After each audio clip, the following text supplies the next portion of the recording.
Hello, everyone. Thank you so much for joining me today. Welcome to all who are coming on. Welcome to my YouTube viewers. If you are watching this, it was originally aired on Periscope during the week, and I come on live. So I'm going to flip around my camera now so I can talk with you guys better. Hello, everyone. Thanks so much for joining me. And if this is your first time with me, my name is Keely. I'm the owner of Love, Hope, Adventure, where I blog about the marriage relationship, intimacy in marriage, and how you can go deeper with your spouse. And sometimes I talk about things that aren't necessarily like actual marriage advice. Today might be one of them, maybe.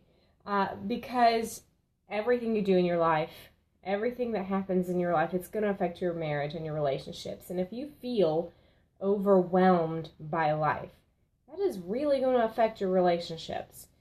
So this isn't necessarily like, this is how you have a better relationship with your spouse, but being overwhelmed with what's going on is going to severely affect you. And so I've been seeing, I follow a lot of bloggers, follow a lot of homemaking bloggers, and they all have this really great advice, like what to do when you're overwhelmed with your kitchen, what to do when you're overwhelmed with your house, or what to do with when you're overwhelmed in this thing or that thing, how to fight against overwhelm. And I read these things, and they've got some really great tips that I'll see, clean your counters every day, wipe everything down so that you don't feel overwhelmed by, your house. I think those are great tips. I am not at all saying that I haven't read some really great articles that have some actual action points of what you can do to get your life more organized or more orderly. But guys, I'm just going to be really honest with you. That's not me. And that is not the kind of person that I am, that I can share that stuff with you. I mean, do I have things that I do most days, systems and stuff? Yeah, but that stuff's all subject to change, and I haven't found anything that's worked consistently ever. The truth is that life always changes, and that what was working right now isn't working tomorrow and may not work next month either. So we're just constantly reevaluating life around here and doing it different. But here's the thing. When you get overwhelmed, this is my big advice to you. Buy a donut, eat it. So simple, right? Just buy a donut and eat it. I can't give you the 10 things that you can do. Hey, Rachel, I can't give you 10 things you can do to make your life less overwhelming. One, I don't know you. I don't know what you're capable of. I don't know what's overwhelming you. But here's the thing. Buy a donut and eat it. Now, look, you guys should know by now I am not a crunchy mama, all right? I try to do health-focused things as much as possible, but I'm all for some donuts and some pizza and some soda, all right? Those things, I'm going to stop, and I'm going to have that stuff a couple of times a month. I try not to eat that stuff all the time, but I definitely stop and eat donuts sometimes. So why do I say to do this? Now, if you are following me on any other social media outlet or have read my blog this week, you're going to see that I've already written about this. And I try to mix up my content between all my different places. But this particular thing that I said, I posted it on, somebody gave me some donuts and coffee, Song 6. And I know he saw this because Jason was on Instagram. So I know he saw this. The reason why I wanted to come on Periscope and talk about this is that I have 2 real-life friends who said to me yesterday that they were eating their donut, or the equivalent of their donut. One friend was like, I couldn't get a donut, but I've got my chocolate, right? Somebody says this is their first time catching me live. Thanks so much for coming on, Jam Fam. So I thought, okay, look, if this was actually really helpful to people or in my real life, that I really should come on Periscope and share it with you guys, because I don't know if you follow me on Instagram or Facebook or have read my blog, but I usually try to mix all that stuff up. So if you followed me on all of my social media accounts and got on my newsletters and read my blog, I mean, you get a lot of different stuff. But I wanted to say this. Why do I say you need to stop and eat a donut? Well, the reason why I stopped to eat donuts is because when I'm eating them, I want to savor the flavor. I do not wolf down a donut the way I would just general food. Okay, I don't like a lot of desserts, but donuts I like. And I'm going to take my time and eat my donut. And I'm likely going to get a cup of coffee. And I eat my donuts with a fork. I know this is crazy, but I want to dunk them in the coffee. So I use a fork. Okay, a whole process, right? But here's the thing about that process. It makes me stop. It makes me be still. I get quiet. I go somewhere where I can enjoy my donut and I'm not going to be, stressed out by the kids or overwhelmed by my kids. I want to enjoy this thing, right?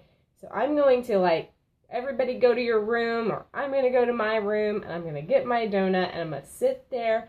I'm going to be quiet and I'm going to just be. And I'm going to be still.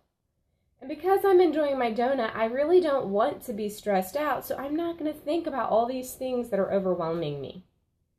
And the Bible tells us, somebody says, I needed a donut before 7 a.m. this morning. Get them. Get your donuts right now. I was actually going, and Jason says get celery. What's with you and celery?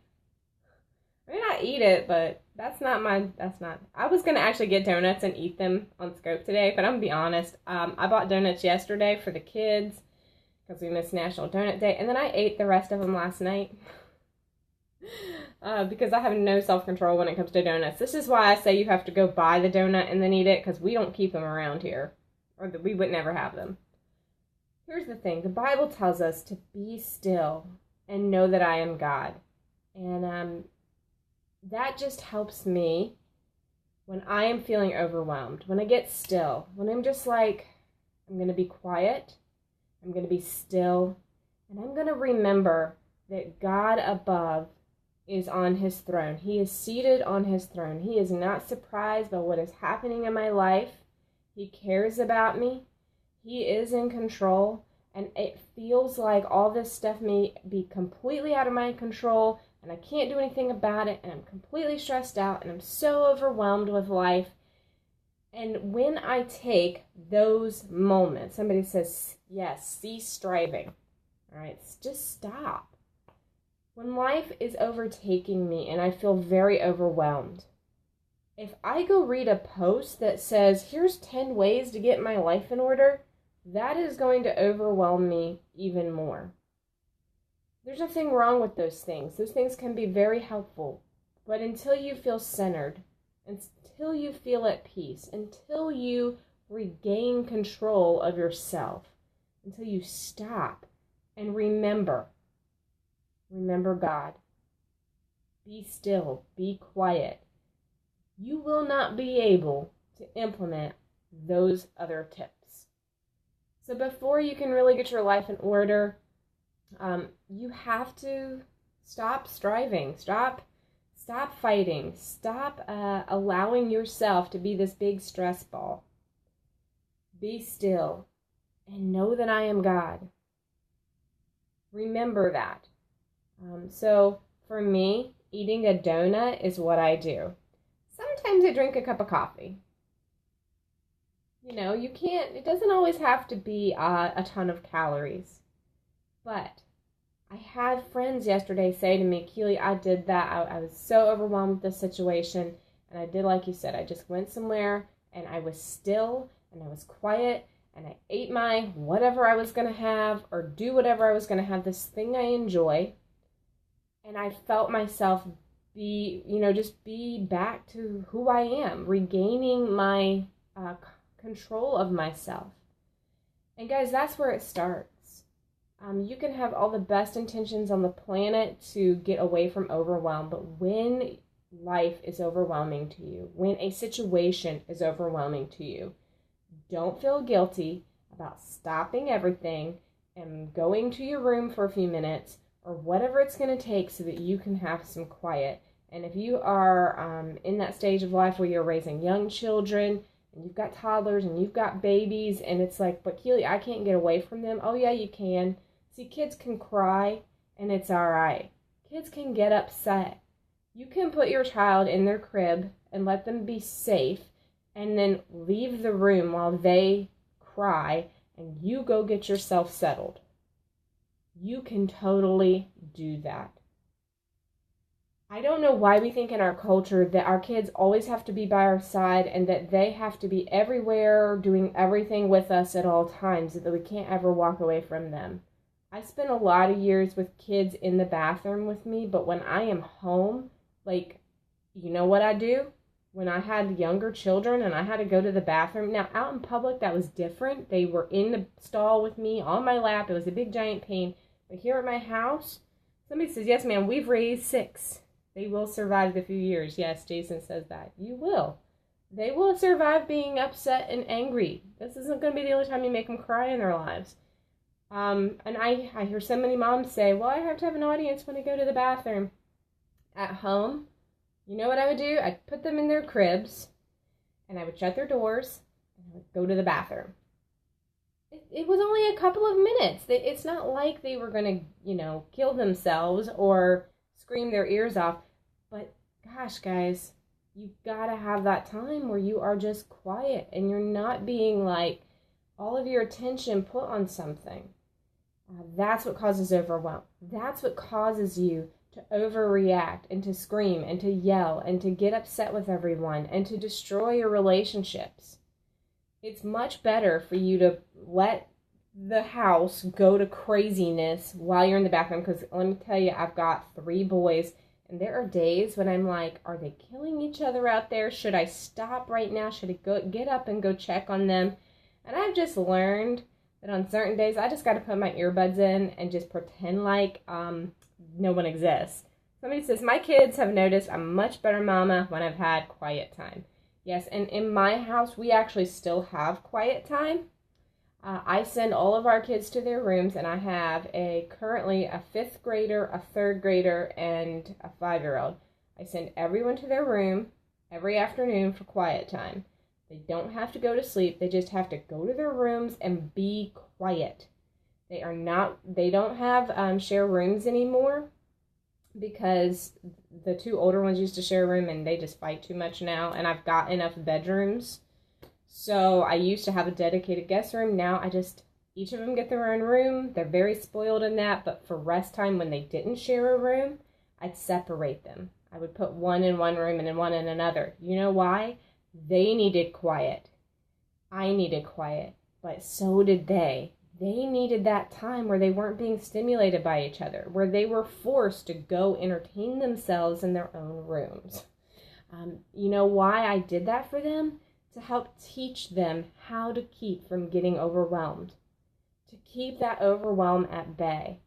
And we still do it. And my oldest child's about to be in the 6th grade, and I told him he could stop having rest time, but that doesn't mean that he's going to get to hang out with me and talk to me the entire time his brothers are in their room.